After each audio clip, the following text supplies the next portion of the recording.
Mavunde, kwanza heshima yako na pole sana kwa msiba. Asante sana kwa pole hizo, kwa sababu kijana wetu MC Pilipili mimi ni mwalimu wake toka akisoma shuleni pale Dodoma Seko.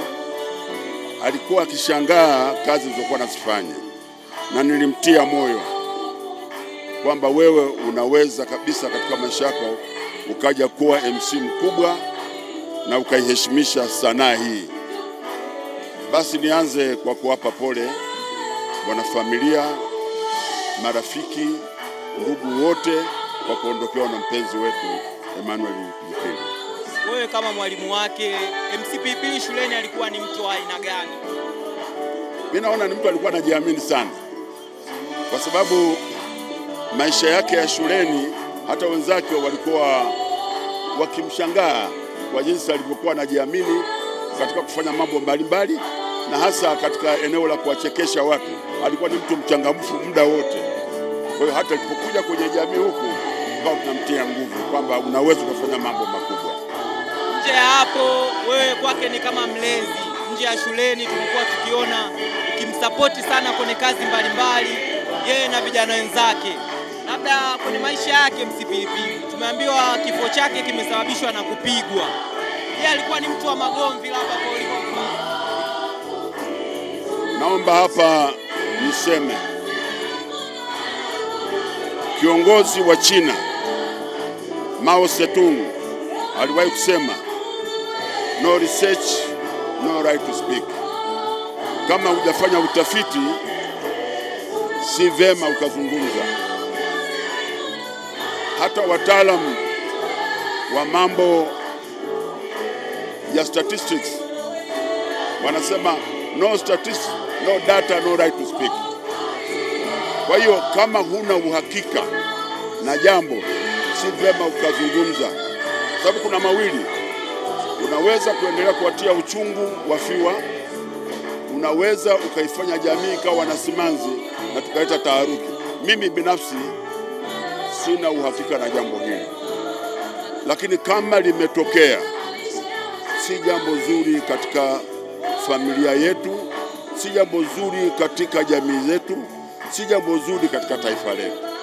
Lakini kama ameondoka kwa mapenzi yake Mwenyezi Mungu, basi tumuombe Mungu aipokee roho yake mahali pema peponi. Na kwa kweli mimi ni shauri tu kwamba katika hali hii tulio nayo ni vema tukawa watu watulivu zaidi, ili vyombo vinavyohusika vichukue nafasi yake na kueleza umma jambo ambalo limetokea. Itakuwa na afya zaidi kuliko kila mtu akilipanua kwa jinsi anavyosikia ama anavyoelewa. Lakini mimi kwa upande wangu, kwa ulika wangu, niseme tu kwamba jambo hili limetokea, limemsikitisha kila mtu kwa maana ya kifo chake. Tumuombee marehemu kijana wetu ili Mwenyezi Mungu ailaze roho yake mahali pema peponi. Eriki, kwanza pole kwa msiba. Wewe kama meneja MC Pilipili, umefanya kazi kwa muda mrefu sana. Naomba utuambie kwanza, ulipopata taarifa ya msiba, ulipata ukiwa wapi na unafahamu nini kuhusu msiba? Ya, asante sana. Kiukweli mimi nilipokea taarifa za msiba nikiwa nyumbani. Nilipigiwa simu na mdogo wake Tom. Baada ya kuwa na sintofahamu mbili tatu, akanipigia simu, tunapenda kuitana baba mchungaji. Akaniambia baba mchungaji, kuna tukio, napigiwa simu hapa sielewi. Sasa kwa sababu mimi niko Dar es Salaam, mimi nisaidie kwa ukaribu nijue kuna jambo gani. Basi alivyoniambia tu hicho kitu mimi kilinivuruga kiukweli. Nikatoka moja kwa moja na kukimbia mpaka General. Kufika pale General kweli nikakutana na wale madj wake na vijana wawili watatu, kwanza kuwauliza imekuaje. Basi wakawa wameelezea jinsi ilivyokuwa, lakini sikuamini kwa haraka kiukweli. Kabina mwenye peni niingie mpaka ndani nimwangalie ni kweli ndugu yangu ni yeye sahihi. Nikakuta ni yeye. Hatuna namna, basi ni jambo la kumshukuru Mungu. Lakini nikimuongelea Pilipili, kiukweli ni mtu ambaye mimi binafsi nimefanya naye kazi almost kwa miaka kama 10 isiyopungua, nikiwa kama meneja wake, nikiwa namsimamia kwenye kazi zake. Tumezunguka naye mikoa mingi sana Pilipili. Nimezunguka naye nimezunguka naye Mwanza, Arusha, Mbeya, Singida na mikoa mingine mingi tu ambayo nimezunguka naye kama meneja, tukifanya naye kazi. Kwa ni mtu mmoja ambaye alikuwa cha kwanza anapenda kusikiliza. Yaani napenda kusikiliza. Kwa sababu tulikaa kwanza tukatengeneza terms. Nikamwambia Pilipili, kama unataka nikusimamie inabidi kuna vitu 1 2 3 hivi na hivi uache. Kuna vitu hivi na hivi na hivi inabidi utusikize sisi tunataka kitu gani. Kwa hiyo kiukweli alikuwa msikivu, akasema bwana mimi nataka na nipo tayari kwa lolote ambalo tutakaokuwa mmelitaka. Kwa hiyo ilifika kipindi fulani alikuwa ni mtu ambaye muelewa.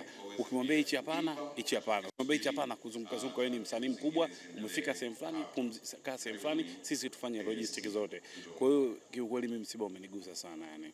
Kwa ulivyomfahamu MC Pilipili, ucheshi wake, unadhani kifo alichokufa tunasikia kwamba alipigwa ndio kimepelekea kuuawa kwake? Alikuwa labda ni mtu mwenye magomvi na watu? Pilipili hajawahi kuwa na ugomvi na mtu. Pilipili hajawahi kuwa na ugomvi na mtu. Pilipili ni mtu wa kucheka muda wote. Yaani mtu wa kucheka muda wote. Yaani swala la ugomvi sisi wenyewe pia limetuchanganya, lakini hatuna kuongea zaidi ya kuiachia vyombo vya sheria vichukue nani yake nafasi yake. Yeah. Meneja labda mmepanga nini au ni mipango gani ya kuendeleza au kuhifadhi hakimiliki ya kazi zake sasa hivi amefariki, ili familia na watu wengine waendelee kunufaika kupitia jina lake na kazi aliyofanya? Kwa sasa ni mapema sana kuzungumza hilo jambo, lakini tutakaa na familia, tutazungumza na familia, tutajua ni kipi ambacho kinatakiwa kwenda. Kwa sababu cha kwanza tunahitaji tuanze kutengeneza zile t-shirt za kwanza kabisa ambazo tulizokuwa tukifanyia kazi. T-shirt zetu kama unaona kuna ile kipindi tunaanza kazi kuna t-shirt tulikuwa tumezitengeneza Pilipili zilitembea sana zile. Kwa hiyo tutakaa na familia, tutakubaliana kwa kwamba tunatakiwa kipi kiende, kipi kile ambacho tunaweza tukakistopisha, basi tutakachoamua tutakifanyia kazi. Yeah. Asante sana. Kwanza heshima yako na pole sana kwa msiba.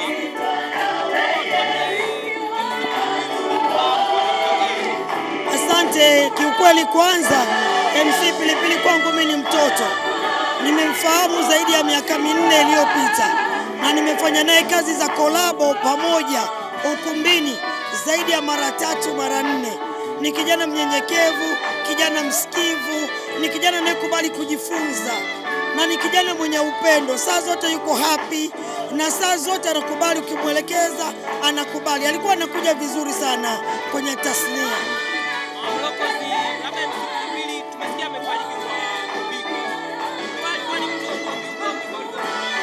Hapana, MC Pilipili sio mgomvi. Sio mgomvi kabisa. Kimetokea kitu gani hatujui, ila Mungu ndo anayejua. Lakini ni kijana ambaye ni muelewa katika kila harakati. Anakubali kunyenyekea, anakubali kufundishika, anakubali kushikwa mkono. Kwa sababu mara ya kwanza nafanya naye kolabo, aliniambia mama naomba unishike mkono, nikamwambia don't worry. Na tumefanya naye kazi vizuri kabisa. Kiukweli imeniumiza kama mama. Tumepoteza nguvu ya kijana ambaye ni chipukizi anayejielewa, lakini bado tunamshukuru Mungu ya kwamba kazi yake haina makosa. Asante sana.